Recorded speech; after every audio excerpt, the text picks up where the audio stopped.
नमस्कार and welcome to world news. देखिए, S Jaishankar अभी यूरोप में हैं और यूरोप की धरती पे जाके यूरोप को उन्होंने बहुत बड़ा स्लैम किया है, बहुत बड़ा करारा जवाब दिया है जब, और उन्होंने ऐसा ये कंफर्म किया है कि यूरोप को अपने माइंडसेट से बाहर आना चाहिए कि जो यूरोप का प्रॉब्लम है वो वर्ल्ड का प्रॉब्लम है, और जो वर्ल्ड का प्रॉब्लम है वो यूरोप का प्रॉब्लम नहीं है। तो इन्होंने ऐसा वहाँ पे क्लियर किया है कि यूरोप को अपने इस माइंडसेट से बाहर आना पड़ेगा। देखिए, अभी जो एस जयशंकर हैं हमारे एक्सटर्नल और स्लोवाकिया के जो कैपिटल है वहाँ पे उन्होंने ये बयान दिया है ग्लोबसेक 2022 कॉन्फ्रेंस में कि जो माइंडसेट है यूरोप का वो चेंज होना चाहिए। देखिए, 4 दिन के दौरे पे ये गए हैं स्लोवाकिया और चेक रिपब्लिक के दौरे पे। स्लोवाकिया जो है वो यूक्रेन से सटता हुआ एक देश है। यहाँ से ये काफ़ी इम्पोर्टेंट देश है क्योंकि जब यूक्रेन पे रशिया ने वॉर किया था तब बहुत सारे यूक्रेन में इंडियन जो स्टूडेंट थे वो स्लोवाकिया से होकर इंडिया आए थे और उन्हें स्लोवाकिया से पास दिया गया था इंडिया आने के लिए। तो इसमें अभी वो गए हैं और स्लोवाकिया के नज़दीक रिपब्लिक अभी कुछ दिनों में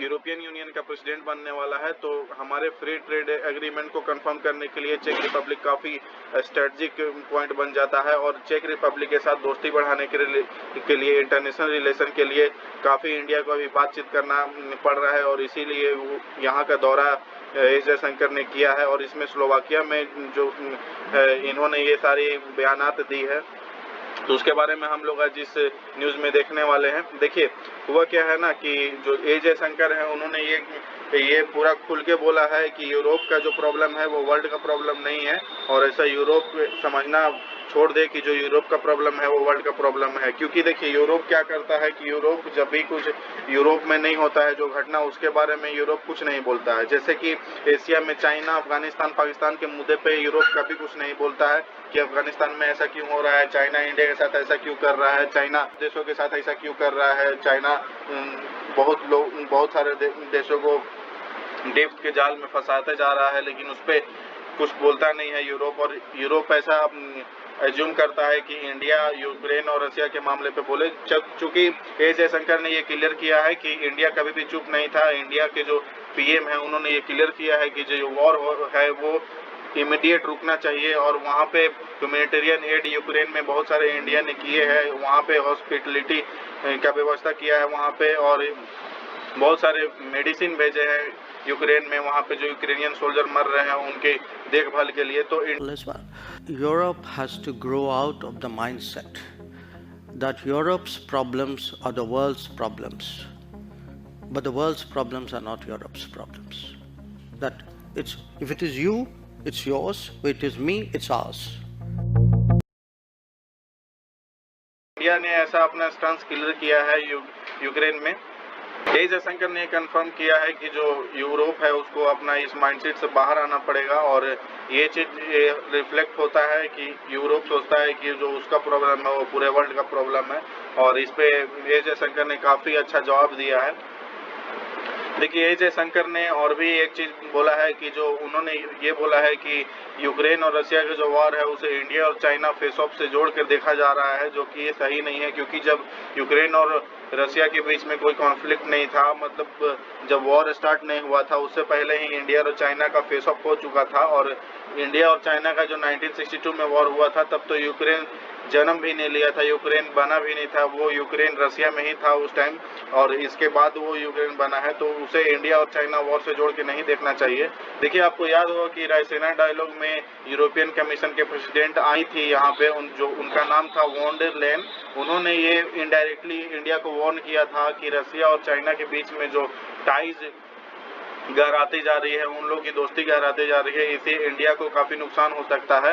और जब चाइना इंडिया पे हमला करेगा तो रशिया इंडिया का सपोर्ट नहीं करेगा। उस पर एस जयशंकर ने ये बोला है कि हम लोग कैपेबल है इंडिया में चाइना को रोकने के लिए, और जब भी चाइना से युद्ध होगा इंडिया का तो हम लोग उसे डिफीट कर पाएंगे। और हम लोग एक न्यूक्लियर कंट्री है, दोनों एक न्यूक्लियर कंट्री है। यूक्रेन और रशिया में जो वॉर हो रही है उससे इंडिया और चाइना में जो वॉर होगी उससे कोई कनेक्शन नहीं है, क्योंकि यूक्रेन का हालत बहुत ही ज़्यादा खराब है, लेकिन इंडिया की हालत में ऐसा कुछ नहीं है। इंडिया काफ़ी मजबूत देश है, हम लोगों के पास एक बहुत बड़ी आर्मी है, हम लोगों के पास अपनी एक बहुत बड़ी नेवी है, हम लोगों के पास अपनी एक बहुत बड़ी एयरफोर्स है जो यूक्रेन से काफ़ी ज़्यादा बड़ी है, और हम लोग वर्ल्ड में 3rd नंबर 4th नंबर पे अपने आर्मी, नेवी और एयरफोर्स की वजह से आते हैं, और काफ़ी हम लोग पैसे खर्च करते हैं अपने सिक्योरिटी के ऊपर। तो आप लोगों को पता हो कि रायसीना डायलॉग एक एनुअल कॉन्फ्रेंस है जो जियोपॉलिटिक और जियो इकोनॉमिक पे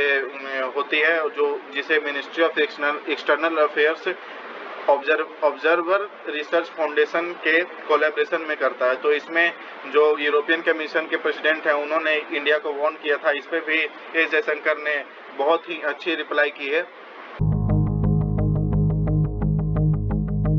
There is a linkage today which is being made, a linkage between China and India and what's happening in Ukraine.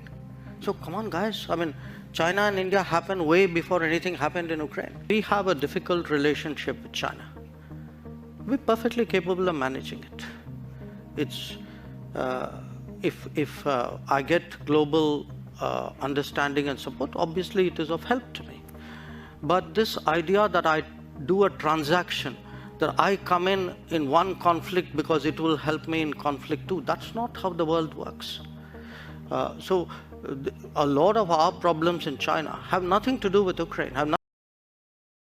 तो यूरोप को ये समझना चाहिए कि इंडिया वो इंडिया नहीं है जो पहले हुआ करता था। इंडिया वो इंडिया बन चुका है, नया भारत है ये, और नया भारत किस तरह से जवाब देता है और नया भारत का रंग क्या है, सूर क्या है, आप लोगों को पता ही चल रहा होगा। क्योंकि दूसरे देश में जाके उसी की धरती पे वहीं पे उसी के खिलाफ आवाज उठाना बहुत ही बड़ी बात होती है, और ऐसा इंडिया ने यूएसए के मामले में भी किया था। आपको याद होगा कि यूएसए में इंडिया था, और वहाँ पे जब इंडिया को बोला गया था कि वहाँ पे आपके देश में रिलीजियस फ्रीडम बहुत ही कम गया है, उसका इंडेक्स बहुत ही नीचे गिर चुका है, तो इंडिया ने भी ऐसा क्लियर किया था कि हम लोग भी चिंतित हैं कि आपके देश में भी हेट क्राइम हो रहे हैं, वहाँ पे लोगों की डेथ हो रही है, गोली मारी जा रही है।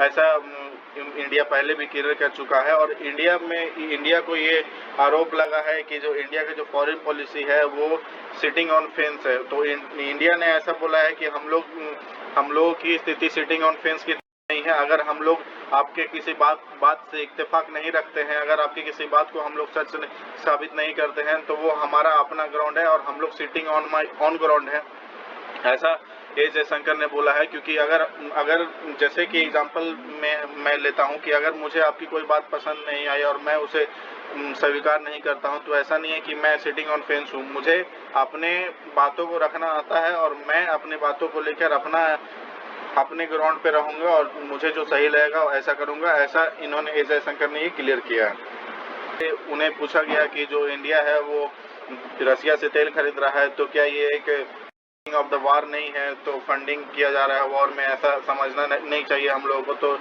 एस जयशंकर ने बड़ी ही चालाकी से इसका आंसर दिया है कि जो रसिया से जो गैस है वो यूरोप ले रहा है, तो उसमें क्या ये फंडिंग द वार नहीं है? ऐसा कि रसिया से जो यूरोप गैस ले रहा है उससे जो मनी जा रहा है रसिया में, वो उस मनी का उपयोग करके रसिया यूक्रेन पे वॉर कर रहा है, क्या ये सही नहीं है?